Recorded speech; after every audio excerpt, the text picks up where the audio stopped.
গাজীপুরের টঙ্গী টিএনটি কলোনির বিটিসিএল মসজিদের প্রেস ইমাম ও খতিব মুফতি মহিবুল্লাহ মাদানীকে অপহরণের রহস্যে যেন খুলছেই না। অপহরণের ঘটনার মামলার অভিযোগ, সিসিটিভির ফুটেজ, মোবাইল ট্র্যাকিং এবং চিকিৎসকের রিপোর্টের অসংগতি থাকার রহস্য আরও ঘনীভূত হচ্ছে। এলাকাবাসীর অভিযোগ, বিশেষ কোনো মহলের এজেন্ডা বাস্তবায়নে উগ্র হিন্দুবাদী সংগঠন ইসকনকে হাতিয়ার হিসেবে ব্যবহার করে দেশে বিশৃঙ্খলা পরিস্থিতি তৈরি ও আসন্ন জাতীয় সংসদ নির্বাচন বানচালের পায়তারা করা হচ্ছে।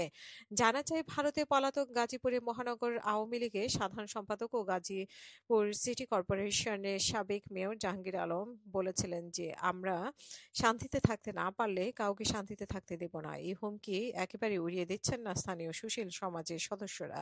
জাহাঙ্গীর আলম মেয়র থাকাকালে গাজীপুরের ইমাম পরিষদের নেতা হিসেবে মুফতি মহিবুল্লাহ মাদানীর সখ্যের কথা সবার জানা আছে। এছাড়াও অবিভক্ত টঙ্গী থানা আওয়ামী লীগের সাধারণ সম্পাদক রজব আলীর সাথেও তার ছিল দহরম মহরম সম্পর্ক। সেই সুবাদে ভারতে পলাতক সাবেক মেয়র জাহাঙ্গীর আলমের অদৃশ্য প্রেসক্রিপশনে কার্যক্রম নিষিদ্ধ সংগঠন আওয়ামী লীগের স্থানীয় নেতাদের পৃষ্ঠপোষকতায় ইসকনকে ব্যবহার করে দেশব্যাপী অস্থিতিশীল পরিস্থিতি তৈরির পায়তারা করা হয়েছে বলেও এলাকাবাসী মনে করেন। এমনকি তারা খানিকটা সফল হয়েছিল। বিভিন্ন প্রিন্ট, ইলেকট্রনিক্স মিডিয়া ও সামাজিক যোগাযোগ মাধ্যমে ফেসবুকে ইসকন কর্তৃক মুফতি মহিবুল্লাহকে অপহরণের ঘটনা ছড়িয়ে পড়ায় শুক্রবার তৌহিদি জনতার ব্যানারে দেশব্যাপী বিক্ষোভ ও প্রতিবাদ সমাবেশ অনুষ্ঠিত হয়। এদিকে বুধবার দুপুরে সরেজমিনে টিএনটি কলোনির বিটিসিএল জামে মসজিদের পাশে মুফতি মহিবুল্লাহ খতিব মানজিল গেলে তার ছোট ছেলে মোহাম্মদুল্লাহ তার বাবার কারো সাথে কথা বলতে পুলিশ ও গোয়েন্দা সংস্থার পক্ষ থেকে নিষেধ আছে উল্লেখ করে স্থানীয় সাংবাদিকদের বাসায় ঢুকতে বারণ করেন।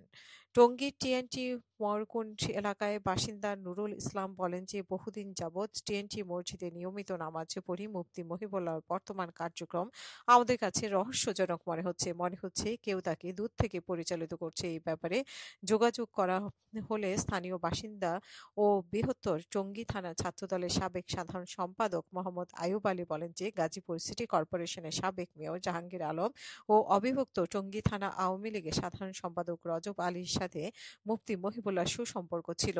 এটা সকলেরই জানে। তাদের ইশারা ইঙ্গিতে এবং আর্থিক সুবিধার বিনিময়ে ইসকনের ধোঁয়া তুলে দেশে অস্থিতিশীলতা পরিস্থিতি সৃষ্টি করছে কিংবা নির্বাচন বানচাল করতে ইসকনকে হাতিয়ার হিসেবে ব্যবহার করে অরাজক পরিস্থিতি তৈরি করছে বলে সন্দেহ হচ্ছে এবং তাদের কার্যক্রম আমাদেরকে ভাবিয়ে তুলছে। পরবর্তীতে এর চেয়ে কঠিন কোনো নাটক জাতির সামনে আসছে কিনা, এমন আরও মহিবুল্লাহর আবির্ভাব হয় কিনা তা নিয়ে এখনই সন্দেহ প্রকাশ করছেন।